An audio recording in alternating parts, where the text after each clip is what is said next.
You ask Tiger to calculate. This deals with linear inequalities with one unknown. The final result is W greater than 56 over 3 greater than 182 over 3.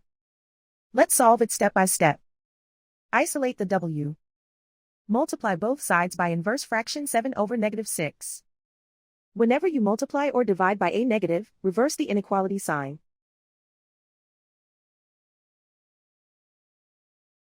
Move the negative sign from the denominator to the numerator.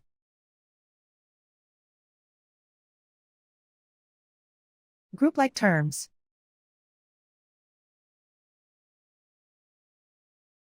Multiply the coefficients.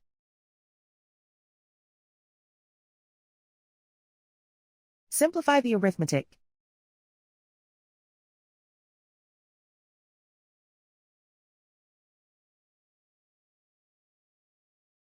Move the negative sign from the denominator to the numerator.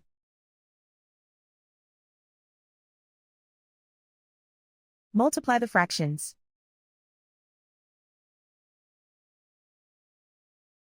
Simplify the arithmetic.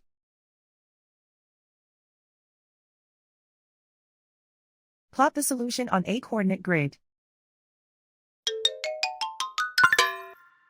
And so the final result is W greater than 56 over 3 greater than 182 over 3.